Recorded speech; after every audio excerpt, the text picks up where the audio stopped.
It's bright and early in the morning, and I want to get started on breakfast for the next couple of days. So I'm going to make one of my family favorites. This is a crustless quiche. I'm going to be adding all of the ingredients into this bowl, and then we're going to be dividing it up between two pans. One of those pans is going to go into my freezer for another day, and the other one is going to be eaten today and tomorrow for breakfast, if it lasts that long. This is one of my family's favorite breakfasts, and I like it because it packs a ton of protein and a ton of nutrition into one compact little piece of goodness. So we cut these into squares and we put the extras in the refrigerator, and they're good for 2 to 3 days in the refrigerator. You can reheat them in your oven, air fryer, in a pan on the stove, whatever works for you. Sometimes my kids like to eat these quiche cold, so they will do that as well. You can see that I've started out with a whole lot of eggs, and then I added the appropriate amount of milk. Typically I do 4 eggs to 1 cup of milk. That was recommended to me by my friend Penny quite a while ago, and I have followed that recipe for quiche filling ever since. I do 2 large handfuls of spinach, and I cut it up finely. We don't like the chunks of spinach. When you cut it up finely, it just makes it easier to eat. Then you're not pulling out stringy bits of spinach from your quiche, and it's not making it fall apart. I had a bunch of extra sourdough starter that I needed to use up, so I'm going to go ahead and add that discard to this quiche recipe. I don't typically do this, but because I've got my sourdough going again, I'm going to be finding ways to use it up. I do refrigerate it between uses, so I don't always have discard, but I was trying to get my sourdough really active after a long hibernation. So on this day, I'm using the discard, and then I'm going to feed it again and get it going strong so that I can make some really good crusty sourdough loaves of bread. We're going to add all of our ingredients now. I'm adding a pound of sausage, the 2 handfuls of spinach. We're also going to be adding in some cheese to this recipe. I'm just going to shred it up and toss it in here. We're going to give everything a good mix and divide it in the pans. I then bake this at 375 for about 20 minutes or so. You want to make sure that it puffs up nicely all around before taking it out of the oven. Sometimes it might be a little depressed in the middle. You want to make sure that that middle bit is done completely. So because this is filled with sausage and all the sausage grease from the pan, I don't need to add any fat or salt to this. If you don't use sausage or cheese, you may need to add some salt to it, but because of the salt content in the cheese and the sausage, it's always been plenty salty for my family. If I were going to add salt to this, I would use Redmond's real salt. And again, this is going to bake 375 for about 20 to 30 minutes. You want to check it, add more time if you need to.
Thank you so much for joining me today. This is my once-a-month grocery haul from Azure Standard.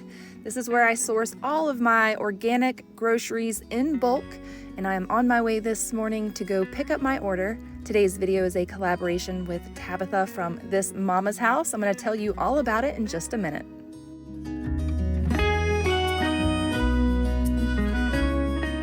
Hello, Welcome to Rouse Rising. If you are new here, my name is Katie, and on this channel I share with you all about holistic homemaking, and that includes a lot of nourishing meal prep from scratch. I share recipes, I share my pantry and grocery hauls. So if you're into all of that, be sure to click the subscribe button. I would love to have you a part of the Rouse Rising family. Today I am sharing with you my Azure Standard Haul. This is where I get all of my delicious bulk organic foods in large quantities to feed my 5 children, my husband, and myself. Today I checked out some new products, so I'm going to be sharing those with you. If you are interested in Azure Standard, make sure you check down below in this video's description for all the details and how you can get Azure Standard delivered to a drop location near you. Today's video is a collaboration with Tabitha from This Mama's House. She shares motivational homemaking, grocery hauls, meal prep videos, and she's been a friend of mine for a long time. Today she's sharing with you a very large Azure Standard grocery haul, so check down below in this video's description and you can head right over to her channel and check it out and see what she got to feed her family of 8. So she is restocking her brand new house that she just moved into with all of the good groceries, and she's sharing all about stocking her pantry over there on her channel, so go check it out. And without further ado, let's jump right into this video. I'm going to show you all the goodies that I got from Azure Standard's haul today. We grabbed 20 pounds of Pink Lady organic apples, and that was $29.98 for 20 pounds of those. We got another 50-pound bag. You guys saw maybe 2 months ago or 3 months ago, I got a 50-pound bag of potatoes, and we've already gone through with them. I gave some to a friend as well. Right here, these are organic potatoes, and these are just I think I just got the russet potatoes because those are working really well for us and they had the best price. Okay, down here we have our chicken livers, and I get some of these like every other month and we eat these. Liver is a really good source of so many nutrients, vital minerals that we need in our diet. So we do try to incorporate this. We also have a little bit of elk liver left, and I think some beef liver in our freezer that we also use to make pate. I need to make another batch of that. But this is also good to make pate, but we like to chicken fry these. So we just fry them up with heavy on the seasoning, garlic and onion and salt and pepper, and they are just so delicious. So each pack was $6.06 for one of those.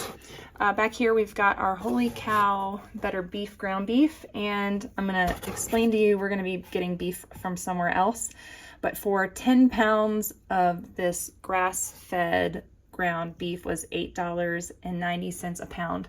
That is a little bit more than what I pay at the stores, but I feel like this is truly good grass-fed beef, whereas at the grocery stores, when it says grass-fed, it only has to meet a requirement for a certain percentage of their food being grass-fed. And then these smaller companies, oftentimes, especially where they are located, you know that their cattle is going to be living on grassland. Here we've got 4 raw milk organic grass-fed cheese. We want to just make sure that we're feeding our family quality food, and right now we don't have a cow.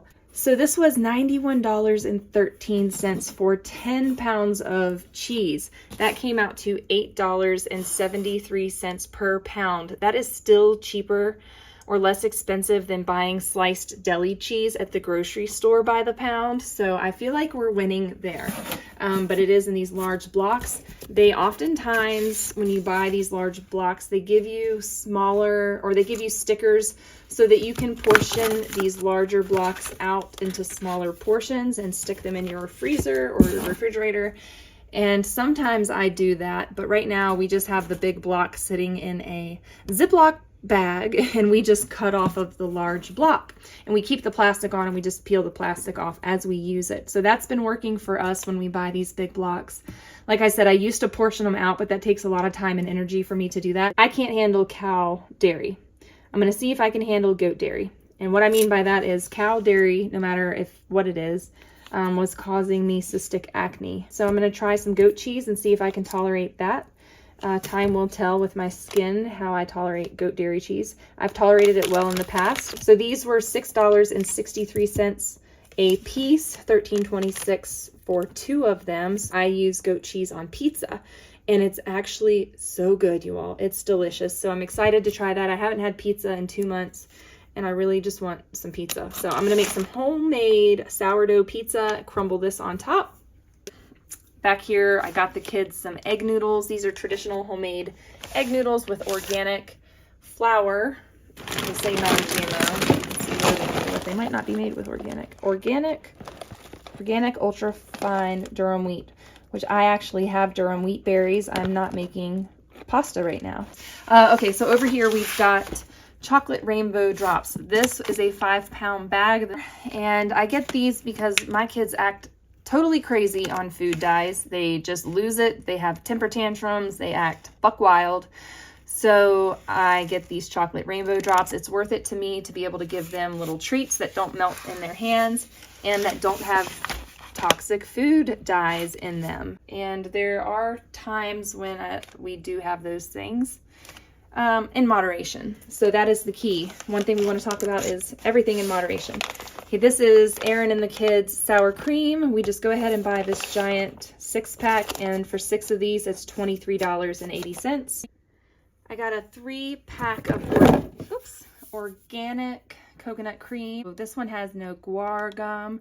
It is just the simple one. I made sure I read the ingredients and that this one had the most pure ingredients because I don't want anything extra in here. I just want organic coconut cream and organic coconut filtered water. So those are the ingredients in that. A lot of times in these, it will say guar gum, carrageenan, and all these other horribly, things that our bodies don't need or want. So in my effort to help my Hashimoto's, my autoimmune, and to heal some inflammation in my body, I am dairy free and mostly carnivore with my diet. I have my cheat days and then I pay for it the next day with pain. So if you see me noshing on something I'm not supposed to be eating, know that I pay for it. And it's a gentle reminder to me to not eat those foods and to not put seed oils into my body. So we're very careful about seed oils and different things with regards to our diet. So if you are too, definitely hit the subscribe button because we can just, we can go on this journey together to better health and healing ourselves and feeling good in our bodies. And then back here, we grabbed a 10-pack dozen of Gwendolyn's organic eggs, brown jumbo. We grabbed a 10-pack and it came out to $6.38 a dozen, which is less expensive than my grocery store for cage-free eggs. It is in organic and all of that stuff. It comes out to $6.99 and sometimes $8.99 a dozen if it hasn't gone up since the last time I bought eggs. So I was happy to get just a huge pack of eggs to get us through the next few weeks. We eat a whole lot of eggs around here. The last thing I got, and this is not a part of my Azure order, this was at the farm where I picked up my Azure order, and I'm going to go back and get more because this was $6.99 for beef hamburger, grass-fed beef hamburger, and it's local to us. So I'm going to be picking up some more of that. They also have lamb and some other types of meat, so I'll see what else I can get next time I go by there, but we're going to give this a try. And along with this, we probably won't be buying this again, but just know that Azure does have grass-fed beef available there, and you can trust that it's more grass-fed than your local grocery store.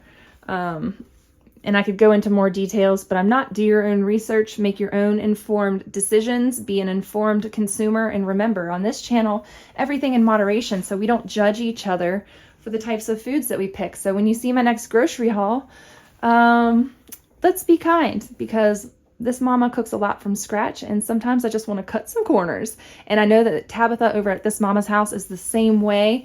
We both are hardworking mamas on YouTube, and we're doing the best we can with the resources we have and the food in our pantry. So thank you for hanging out with me today for this Azure Standard Organic Bulk Grocery Haul. I hope that you enjoyed it and you got some ideas for some things that you can get your family. It's important that for my family and for me that we cut corners in some areas of our life and that we live very frugally so that we can afford quality food. And maybe you feel the same way as I do about that, while also cutting corners and having a frozen pizza here and there. Yes, we do that. There are nights when I'm just too exhausted and I haven't planned dinner out accordingly. And that's okay. A little grace goes a long way for me, for you, and for your neighbor next door. I appreciate you all so much for being here with me and with Tabitha today. Again, check down below in this video's description for all the links that you need for everything that I mentioned in this video. Okay, I still haven't gotten around to feeding my starter. I told you guys I was going to feed it earlier. Our house is about 66 degrees, I'd say, in here. So it's just been a slow fermentation, but now you can see there's way more bubbles than earlier. So this was fed last night. You can see now how many bubbles there are. So it's getting nice and bubbly now as the day goes on. So I'm going to discard half of this and feed it again, and then let it go till tomorrow, and then we'll see how it's doing. This is some discard. This is my starter, nice and bubbly. I'm going to feed it again. It's starting to really get nice and bubbly, but we're just going to save this for tomorrow, maybe make some pancakes. I've gotten to the point now that I don't typically measure my flour and water when I mix it into my starter. But for the purposes of this video and to demonstrate for you all, you can feed your sourdough starter with equal parts flour and water. So I am doing 75 grams. That is what I typically feed my starter with. 75 grams water, 75 grams flour, and 75 grams starter.